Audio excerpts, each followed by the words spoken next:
Voilà, bonsoir à toutes et à tous. Merci Anne pour ce chaleureux accueil. Je suis très heureux de revenir, d'être de retour au sein des rencontres de Coppet.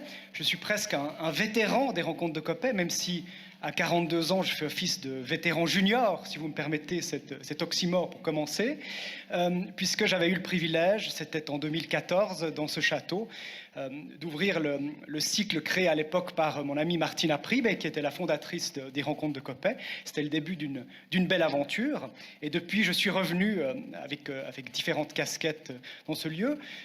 Et donc, c'est toujours avec émotion quand même que je reviens dans ce château, qui est un magnifique lieu de mémoire, néquérien et stélien, mais aussi un peu constancien, puisque Benjamin, on y reviendra, a effectué de nombreux séjours ici au château, que ce soit pour séduire Germaine de Staël, pour s'entretenir de politique avec Jacques Necker, ou pour organiser avec Germaine, ici même, la résistance libérale face à l'empereur. Dans cette même salle, il y a quelques années, en marge du festival de théâtre autour de Madame de Staël, j'avais eu la possibilité de parler des relations entre Madame de Staël et Napoléon, hein, le fameux duel entre la femme de lettres que nous aimons tous et l'empereur que nous aimons peut-être un peu moins, mais enfin qui est tout aussi fascinant. Et donc, ce soir, nous allons nous intéresser à un autre duel, peut-être un peu moins connu, mais tout aussi fascinant et complexe, puisqu'il s'agit du bras de fer entre Benjamin Constant et Napoléon, tant il est vrai qu'avec ces deux personnages, on retrouve cette opposition tout à fait captivante entre le sabre et la plume. Je vous laisse deviner qui tient le sabre et qui tient la plume dans cette affaire. En tout cas, Benjamin n'était pas très habile lorsqu'il s'agissait de se battre réellement en duel, puisqu'il était myope et un peu maladroit. Évidemment que le héros d'Austerlitz tenait le sabre avec un peu plus de dextérité. Par contre, quand il s'agissait de la plume, notre vaudois Benjamin savait se défendre. Donc, dans la galerie des opposants à Napoléon, Benjamin Constant occupe une place particulière. Si le Vaudois fut, en tant que membre du tribunat, l'un des premiers à avoir osé défier Bonaparte, s'il fut ensuite aux côtés de son amie et amante Germaine de Staël, l'un des principaux instigateurs de la résistance libérale face à l'empereur, il fut aussi celui qui accepta finalement de se rallier à son ennemi Napoléon durant le fameux épisode des 100 jours dont on parlera tout à l'heure, cette brève séquence entre mars et juillet 1815. Cette volte-face spectaculaire de Constant lui a attiré de vives critiques et lui a valu d'être qualifié d'opportuniste et de girouette. Mais la réalité historique est-elle si simple? Cette conférence permettra, je l'espère, de rouvrir le dossier et d'aller au-delà des idées reçues en montrant que les rapports entre Constant et Napoléon furent bien plus complexes qu'on ne l'imagine. Dans le contexte mouvementé de la fin de l'Empire napoléonien, alors que les enjeux géopolitiques sont décisifs, puisqu'il s'agit de refonder l'Europe sur de nouvelles bases, l'attitude adoptée par Constant est d'autant plus intéressante qu'elle est controversée. En retournant apparemment sa veste lors des 100 jours, Benjamin a prêté le flanc à la polémique et s'est discrédité aux yeux d'une partie de ses contemporains et de la postérité. Toute une légende noire, celle de Constant l'inconstant, a pris sa source dans la Palinodie de 1815. Cette volte-face a durablement terni la réputation de l'auteur des principes de politique, en mettant en cause la sincérité de sa parole et la cohérence de son engagement. Le souvenir obsédant des 100 jours a longtemps plané sur l'héritage constantien, au point de souiller le beau costume du maître d'école de la liberté. Et pourtant, la réalité est assurément plus complexe, comme c'est souvent le cas avec Benjamin.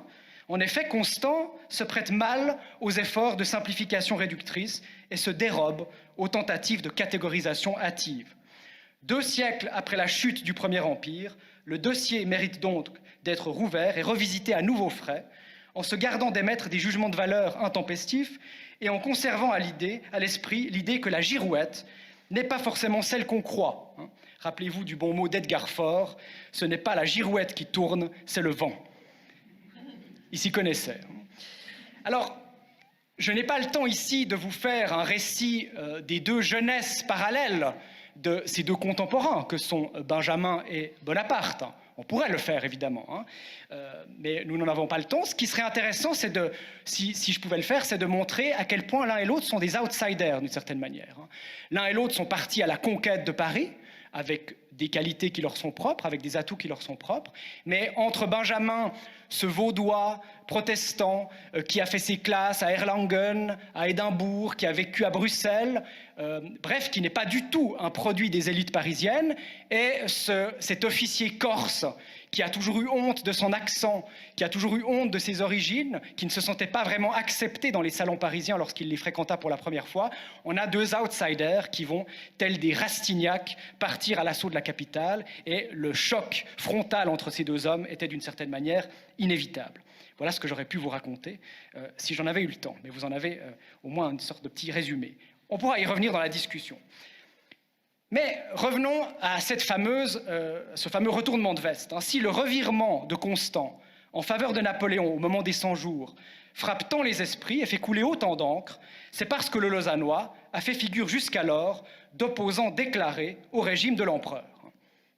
Bon, ils se sont connus sous le Directoire, se croisent pour la première fois aux alentours de 1797. Ce qui est assez piquant tout de même, c'est que Constant, à l'époque, a failli être envoyé en Italie auprès de Napoléon pour lui servir de conseiller politique pendant les campagnes d'Italie. C'est Talleyrand, le diable boiteux, il fallait que le diable boiteux intervienne tôt dans cette affaire, qui écrit à Bonaparte et qui lui dit « J'ai ici un Benjamin Constant que je peux vous envoyer ». Et puis finalement, Bonaparte revient trop tôt et ça ne se fait pas. On peut rêver de ce que ça aurait donné, Benjamin comme conseiller politique du jeune général Bonaparte dans l'Italie conquise par le jeune Aigle. Alors ça, c'est quasiment un scénario hollywoodien, mais ça ne s'est pas fait. Entre-temps, 1798, c'est la rencontre, toujours sous l'égide du diable boiteux, entre Bonaparte et Germaine. Et vous savez que ça ne s'est pas très bien passé.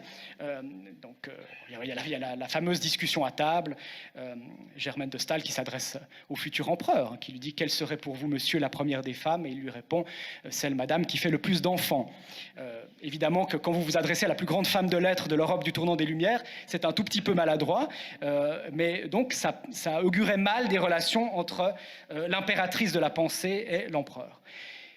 Bonaparte va ensuite se lancer dans la campagne d'Égypte, puis revenir dans les conditions que l'on sait pour préparer le coup d'État du 18 Brumaire. Mais dès le lendemain du coup d'État du 18 Brumaire, 9 novembre 1799, Benjamin Constant envoie une lettre à Sieyès pour lui faire part de ses inquiétudes concernant les véritables intentions de Bonaparte. Et je vous cite cette lettre, qui n'est pas assez connue, qui est absolument fascinante. On est quelques heures seulement après le coup d'État, et Benjamin a déjà tout compris. Voilà ce qu'il écrit à Sieyès. Ces proclamations, donc celles de Bonaparte, où il ne parle que de lui, où il dit que son retour a fait espérer qu'il mettrait un terme aux maux de la France, m'ont convaincu plus que jamais que dans tout ce qu'il fait, il ne voit que son élévation. Donc, il convient quand même de souligner le caractère lucide et prémonitoire de cette analyse. Necker, notre cher Necker, pendant ce temps, ici même à Coppet, a lui aussi fait preuve de clairvoyance, puisque quelques jours plus tard, il écrit à sa fille, je cite, « Le style de Bonaparte annonce qu'il se sent plus haut que la place dont il s'est chargé. » Donc le vieux banquier genevois a tout de suite compris, il ne va pas se satisfaire longtemps de se rendre premier consul, il vise plus haut. Et donc, Benjamin Constant, dès le lendemain de Brumaire, a tout de suite compris qu'effectivement, comme diront d'autres plus tard, Napoléon perce déjà sous Bonaparte. Au début du consulat, Constant s'attire rapidement les foudres de Bonaparte en s'efforçant de défendre les prérogatives du pouvoir parlementaire face à un exécutif devenu tout-puissant. Lors de son premier discours au tribunat, on est le 5 janvier 1800, Constant plaide en faveur de l'indépendance de cette assemblée délibérante en des termes qui ne manquent pas de vigueur. Je cite, « Sans l'indépendance du tribunat, il n'y aurait plus ni harmonie, ni constitution, il n'y aurait que servitude et silence, un silence que l'Europe entière entendrait. » Cette mise en garde contre les dangers d'une dérive despotique avait peu de chances de trouver grâce aux yeux du premier consul. Plus tard, dans ses 10 années d'exil, Madame de Staël reviendra sur ce fameux discours de Constant. Elle aura cette formule « Benjamin visait à signaler l'aurore de la tyrannie. » Pas l'horreur, on n'y est pas encore, mais l'aurore de la tyrannie. Bonaparte a tout de suite compris le message. Et alors la sanction va tomber assez rapidement, en janvier 1802, lorsque Bonaparte procède à l'épuration du tribunat afin d'en écarter les membres susceptibles de s'opposer à sa politique autoritaire. Sans surprise, Benjamin est l'une des victimes de cette manœuvre brutale. Cette éviction marque un point de non-retour. La rupture entre les deux hommes est inévitable. Le contentieux s'aggrave encore l'année suivante, quand Germaine de Staël est exilée par Bonaparte, lequel redoute l'influence de cette femme de lettres et considère son salon parisien comme un foyer d'agitation idéologique et comme un repère de factieux. Au château de Coppet, ici même, Constant partage la disgrâce de son amie et orchestre avec elle la contre-attaque libérale face au régime napoléonien. On est ici dans un bastion de l'opposition à Napoléon. C'est dans cette perspective que Benjamin s'attelle, durant ces années de proscription, il est vraiment mis à l'écart, il s'attelle à la rédaction de volumineux traités politiques dans lesquels il pose les fondements de sa doctrine libérale. Ce sont des textes qu'aujourd'hui on lit, traduits dans différentes langues, de Yokohama à Toronto. Mais à l'époque, il ne s'agit pas de les publier encore. Mais dans ces traités, on trouve exposés les principes essentiels de ce théoricien en matière de sauvegarde des libertés fondamentales de l'individu, en matière de responsabilité des gouvernants et de limitation du pouvoir.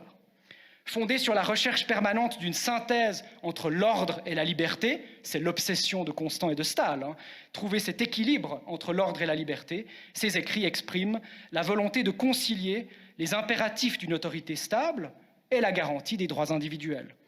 Ces traités, à commencer par les fameux principes de politique rédigés en 1806, développent une critique radicale du despotisme et peuvent donc être lus comme une attaque frontale contre le régime napoléonien. Voilà ce que dit Constant, la souveraineté n'existe que d'une manière limitée. Lorsque cette autorité s'étend sur des objets hors de sa sphère, elle devient illégitime. Voilà ce qu'il écrit dans un passage fameux des principes de politique. Et dans ce même texte, il écrit « Destinée cruelle pour les amis de la liberté. Mais ce sont eux, ces missionnaires de la vérité, c'est sur eux que repose l'espoir de la race humaine. » Vous imaginez comment de tels textes auraient été reçus à Paris. C'est pourquoi ces ouvrages sont impubliables sous l'Empire, dans la mesure où la censure impériale les aurait immédiatement mis au pilon à la manière du traitement qu'elle inflige en 1810 au fameux de l'Allemagne de Madame de Staël, dont Napoléon a ordonné la destruction intégrale. Heureusement, elle avait pu en sauver une copie et le faire réimprimer 3 ans plus tard à Londres.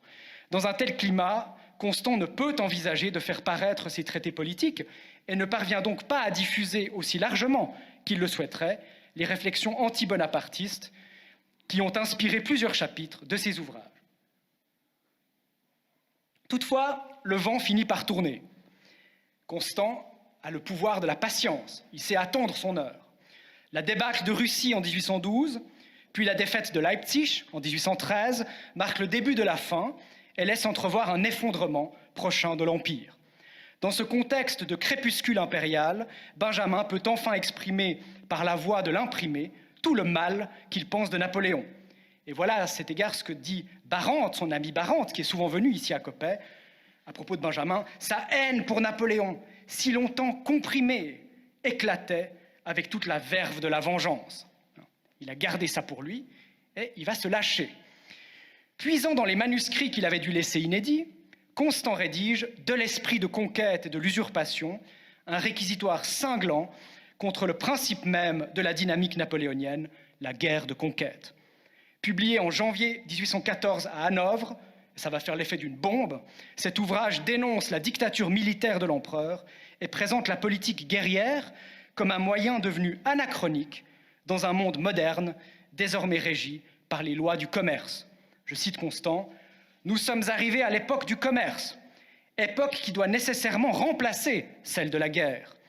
Un gouvernement qui voudrait aujourd'hui pousser à la guerre et aux conquêtes un peuple européen commettrait donc un grossier et funeste anachronisme. » Sous la plume de Constant, le régime napoléonien apparaît non seulement comme l'incarnation absolue de la tyrannie, mais aussi comme un modèle belliciste dépassé et par là même condamné à être relégué dans les oubliettes de l'histoire.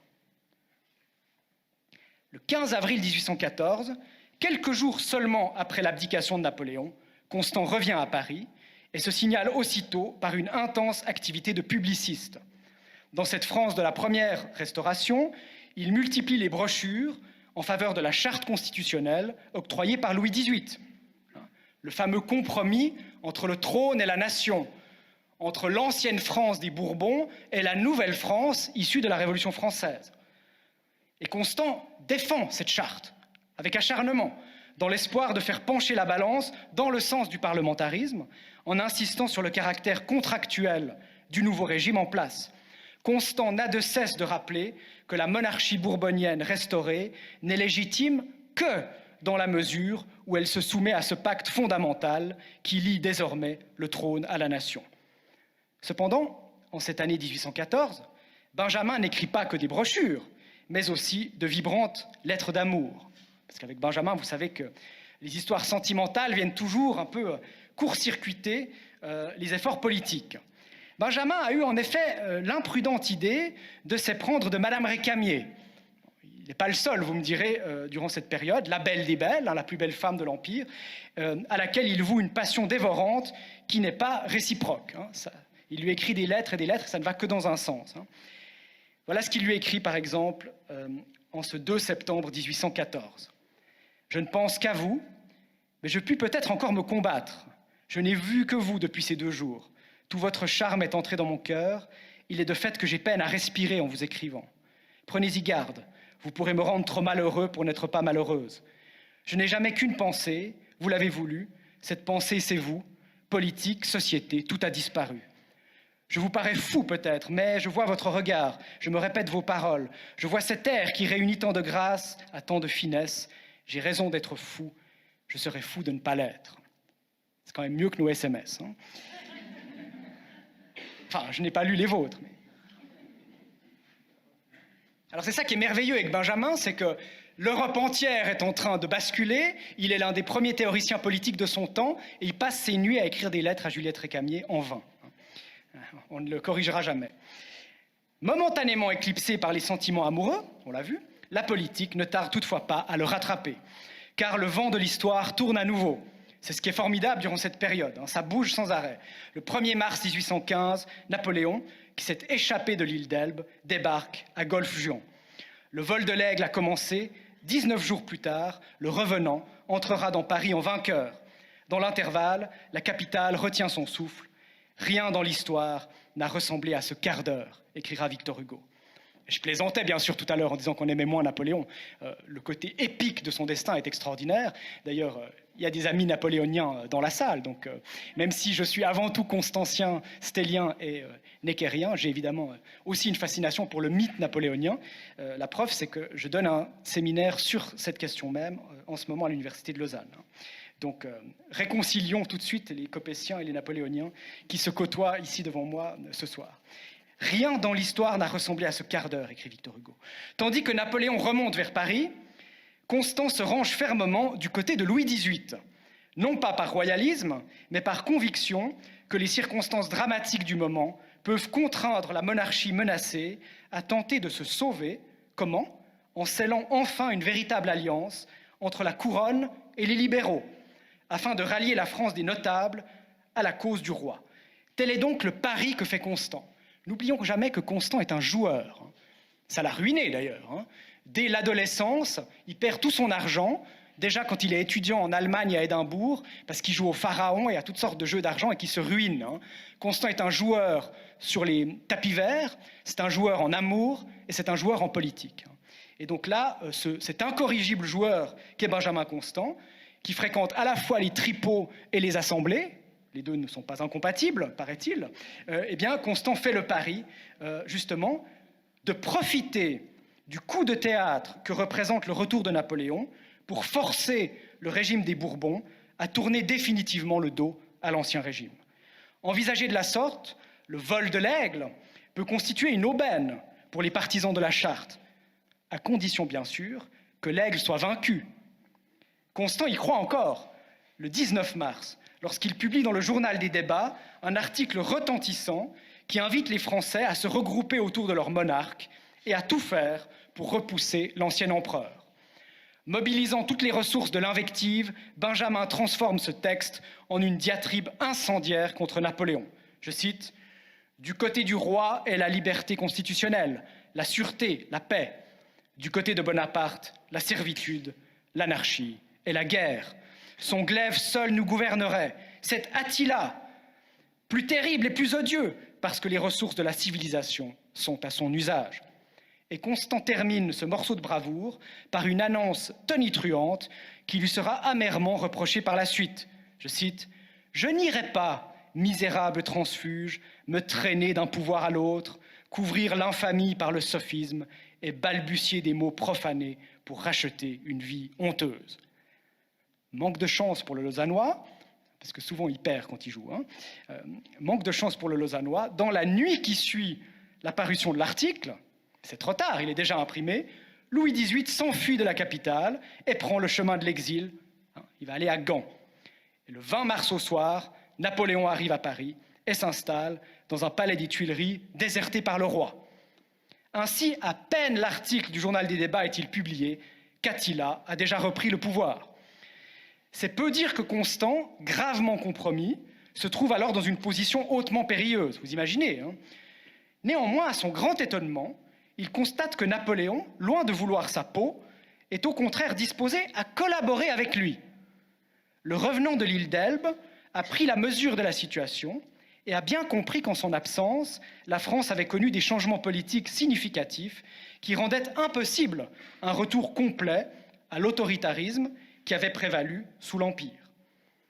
En d'autres termes, pour s'assurer le soutien indispensable des élites, l'empereur est obligé de composer avec celle-ci et de se plier à la nouvelle donne en acceptant de bâtir un régime constitutionnel d'inspiration libérale.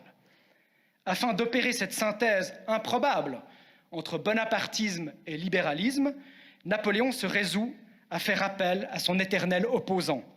Il propose en effet à Constant, porte-parole des libéraux et théoricien reconnu du parlementarisme, de rédiger l'acte additionnel aux constitutions de l'Empire.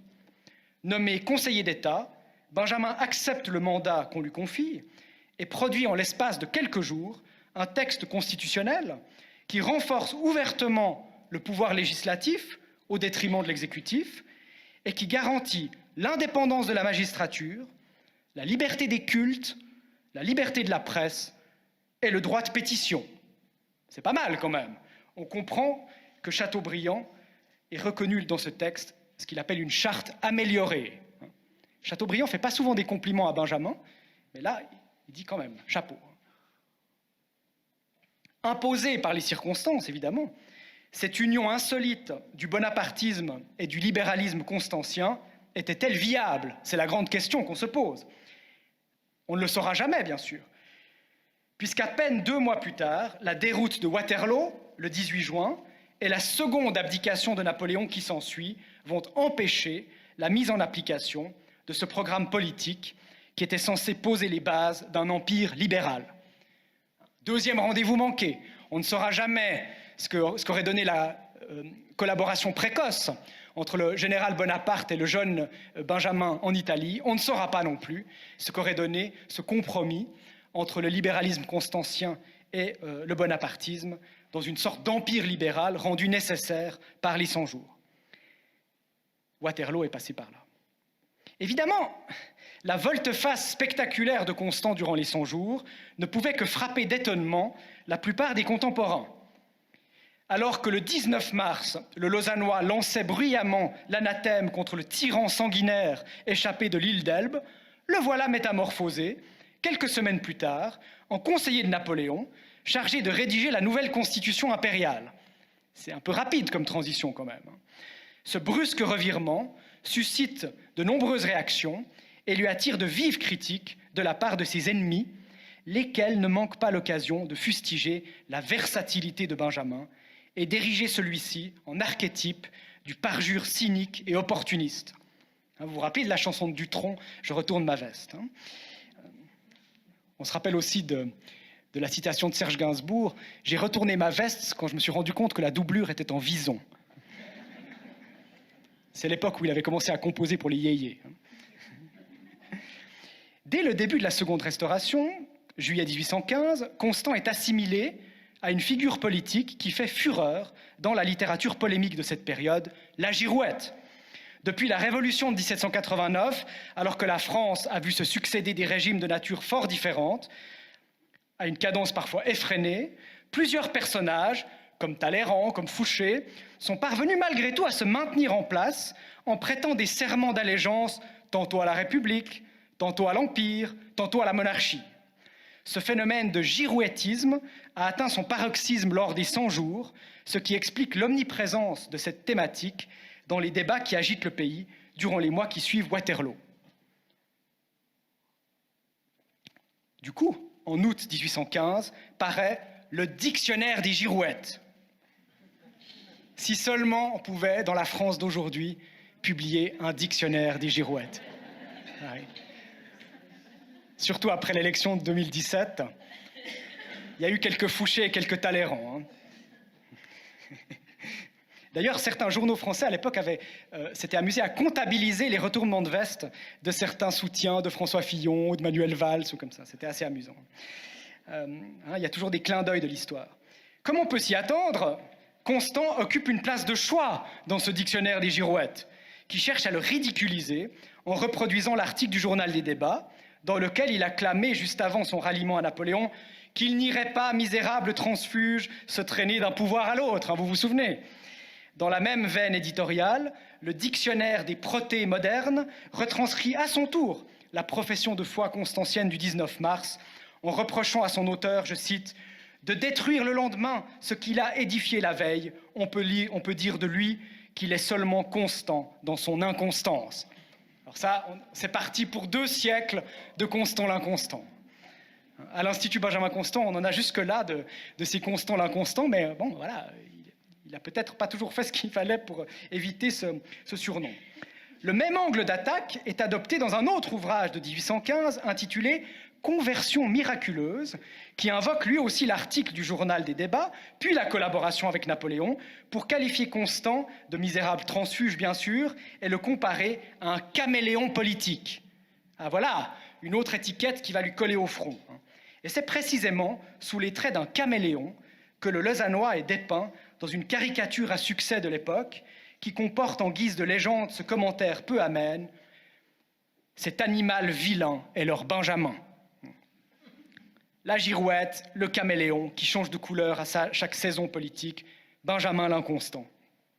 Une autre image, diffusée dans ce contexte, représente Constant en équilibre au-dessus d'un torrent déchaîné, posant un pied du côté de la charte et l'autre du côté de l'acte additionnel, avec l'explication suivante, le double serment ou fidélité constante à tout le monde. Brocardé dans les imprimés et dans les caricatures, le transfuge Benjamin n'est pas épargné non plus dans les chansons satiriques qui prolifèrent en 1815. L'une d'entre elles, qui lui est spécialement dédiée, a pour titre « La girouette ». En voici le couplet phare. « Le matin royaliste, je dis « Vive Louis ». Le soir, bonapartiste, pour l'empereur j'écris. Suivant la circonstance, toujours changeant d'avis, je mets en évidence l'aigle ou la fleur de lys. Et alors ces chansons-là, évidemment, parcouraient les faubourgs. Il ne faut jamais oublier l'impact considérable qu'avaient les chansons politiques de l'époque.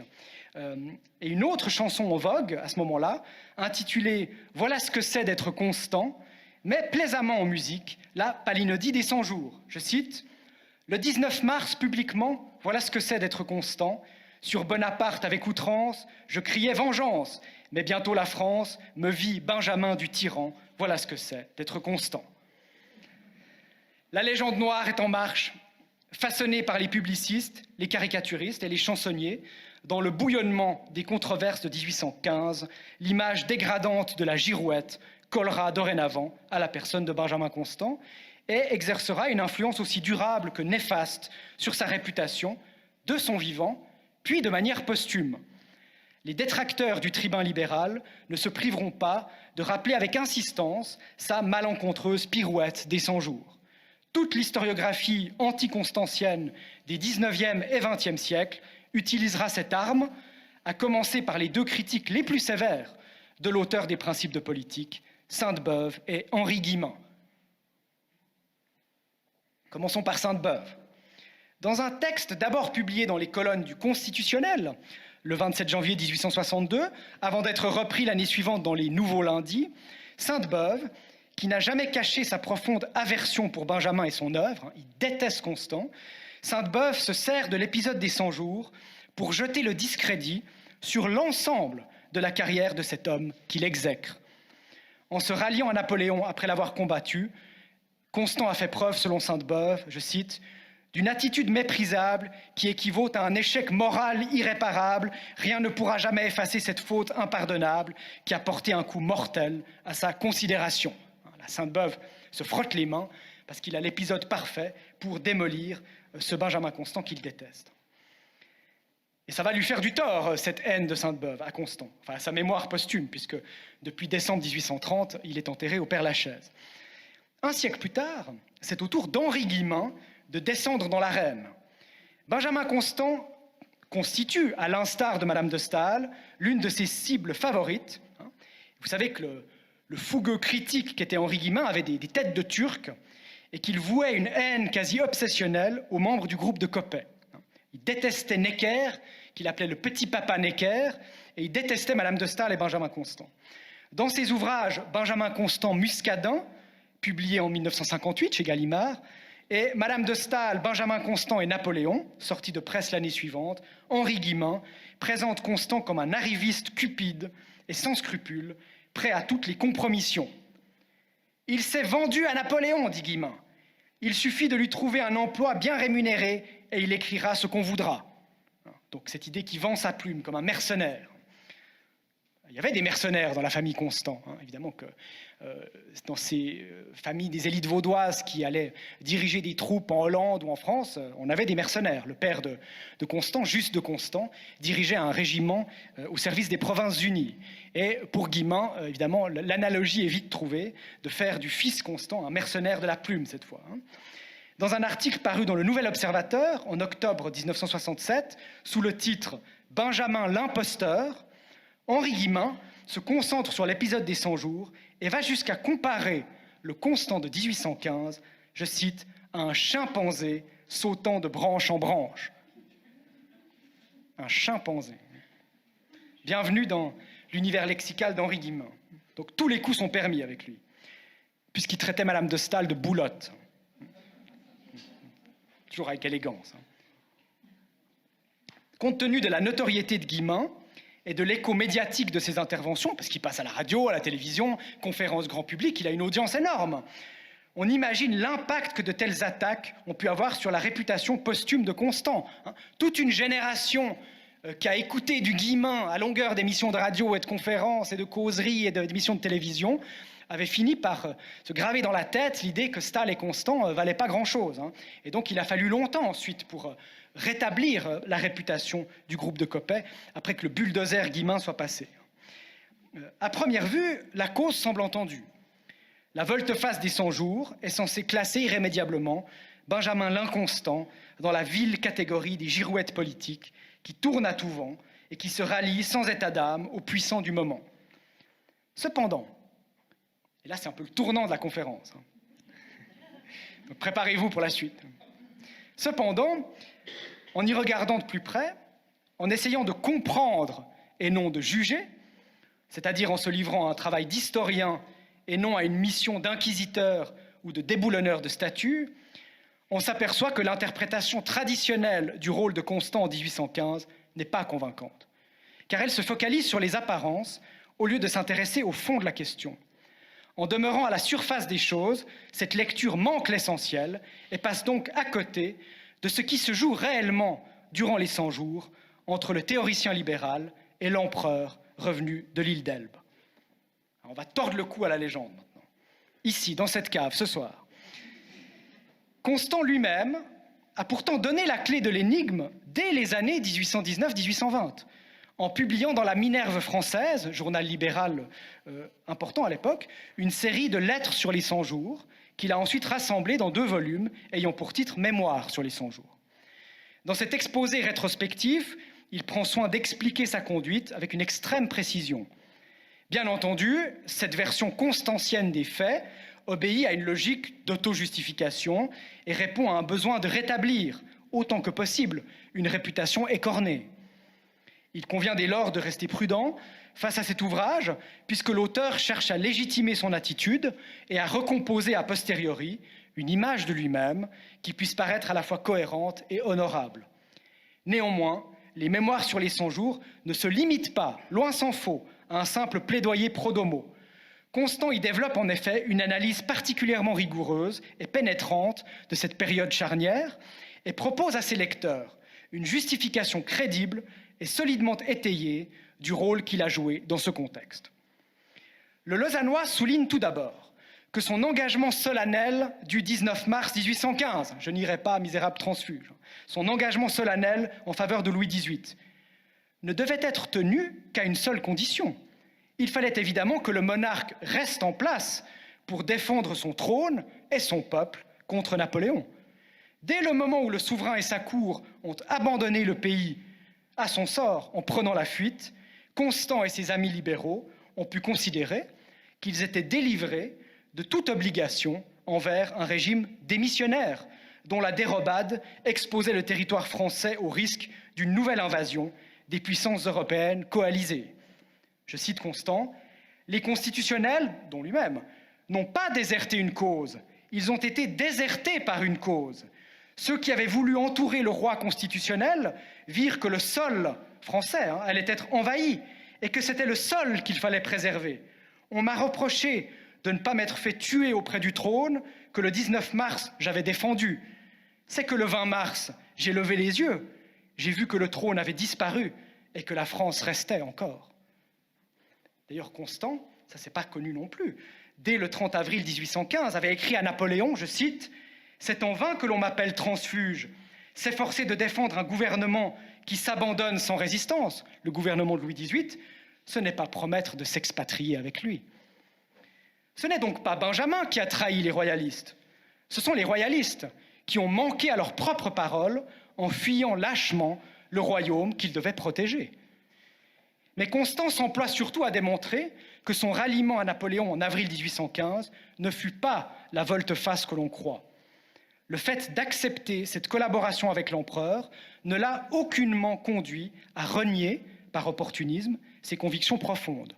Au contraire, ce pacte avec son ancien adversaire fut pour lui un moyen de rester fidèle à ses idéaux politiques en profitant des circonstances pour mettre enfin en pratique son programme libéral. Benjamin met ici en évidence l'élément décisif qui constitue la clé de toute l'affaire. Ce n'est pas lui qui a changé de cap en 1815, c'est Napoléon. C'est bel et bien l'empereur qui a opéré un véritable revirement, non pas par choix, mais par nécessité tactique dans une conjoncture bien spécifique. Or, pour Constant, peu importe que cette conversion de Bonaparte au libéralisme soit davantage le fruit d'un calcul que d'une adhésion sincère. Seul compte en définitive le résultat de l'opération, à savoir la possibilité concrète d'infléchir le nouveau régime impérial dans le sens du parlementarisme et de la limitation du pouvoir qu'il n'a cessé d'appeler de ses vœux. Je cite Constant, « Napoléon, après le 20 mars, me parut différent du Napoléon qui avait asservi la France et l'Europe. Après son retour, j'ai cru la liberté possible sous le gouvernement qu'on l'obligeait d'établir. Je cherchais à entourer son pouvoir de barrières constitutionnelles parce que je crois que dans tous les systèmes, les barrières de ce genre sont nécessaires. Je trouvais que si Bonaparte était de bonne foi dans ses offres de se plier à la liberté, il méritait d'être soutenu. Et que s'il n'était pas de bonne foi, il fallait profiter de ce qu'il offrait pour tourner contre lui son propre artifice. Il fallait se réunir au gouvernement nouveau et le limiter en l'appuyant. Aux yeux de Benjamin, il importait de saisir en 1815 cette occasion inespérée d'instaurer un régime conforme à ses idées libérales, même si cela supposait de s'associer à un homme qu'il avait longuement combattu auparavant et pour lequel il n'éprouvait aucune sympathie.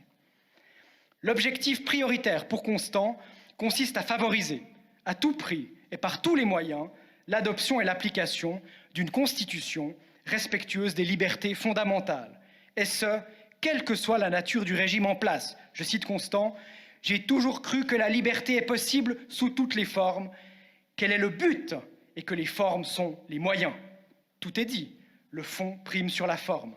Sur la base d'une telle conception de la politique, il devient parfaitement admissible, et même logique, d'être disposé à se rallier aussi bien à la monarchie tempérée d'un Louis XVIII qui serait pleinement solidaire de la Charte, qu'à l'empire libéral d'un Napoléon qui aurait renoncé au despotisme au profit de l'acte additionnel. Dans un cas comme dans l'autre, l'enjeu central est identique. Il faut que l'autorité soit limitée et que l'exercice des libertés individuelles soit garanti. Si ces conditions primordiales sont remplies, on peut s'accommoder aussi bien du roi podagre, Louis XVIII, que de l'ogre de Corse, Bonaparte, tant que le but est atteint. On l'aura compris, les mémoires sur les 100 jours sont bien plus qu'une habile apologie personnelle. Si Constant réussit à se montrer convaincant dans ce texte, ce n'est pas seulement grâce à sa redoutable dextérité argumentative, mais c'est surtout parce que la cause qu'il plaide est tout à fait défendable. Ce n'est d'ailleurs pas par hasard si, dans les travaux scientifiques les plus récents, les chercheurs qui se sont penchés avec le plus d'attention sur la question ont estimé que l'auto-justification du Lausannois était valable. Qu'il représente les études constantiennes, comme Étienne Hoffmann ou Tsvetan Todorov, ou les études napoléoniennes, à l'image de Gérard Gingembre, ces spécialistes ont jugé nécessaire de réhabiliter le Benjamin Constant des 100 jours et de réfuter la thèse de la palinodie mesquine qui avait prévalu jusqu'à Henri Guillemin et ses épigones. Étienne Hoffmann a fort bien montré comment l'auteur des principes de politique est parvenu, je cite, à rester fidèle à ses principes en s'adaptant au changement de régime. La fidélité dont il fait preuve, c'est celle qu'il voue à des principes qu'il a défendus depuis longtemps. S'il n'est pas lié à un régime, Constant demeure intransigeant quant à ses idées. Il ne retourne pas sa veste, mais il se rallie au gouvernement qui se rapproche le plus de cet idéal dont il a fixé lui-même les conditions. Tsvetan Todorov aboutit au même diagnostic, je cite, « Constant est fidèle non au parti, mais au principe, parce que sa loyauté va aux idées auxquelles il croit, non aux appareils. L'opportuniste n'est pas toujours celui qu'on croit.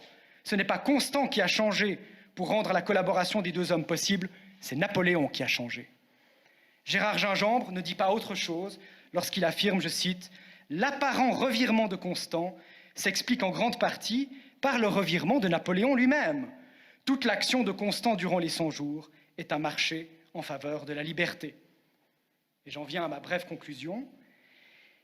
Il ressort de toutes ces considérations un Benjamin Constant beaucoup moins inconstant que celui qu'on a trop souvent dépeint à la légère, sans chercher à comprendre les véritables ressorts de son engagement. Benjamin fut fidèle à ses convictions, par-delà la diversité des régimes auprès desquels il s'est rangé. Dès lors, au lieu de stigmatiser l'infidélité dont il a parfois fait preuve vis-à-vis des personnes et des clans dont les intérêts sont fluctuants, il serait sans doute plus judicieux de mettre l'accent sur sa fidélité envers les principes qui sont, quant à eux, immuables.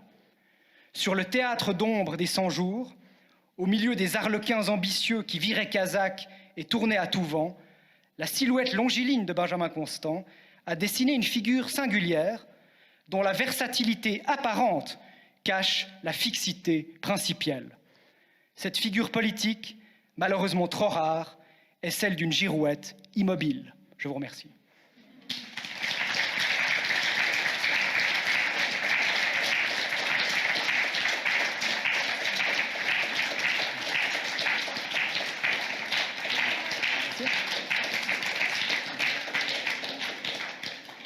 J'avais 45 minutes, on a fait 45 minutes pile, ce qui prouve, si besoin était, que comme Benjamin, je suis vaudois.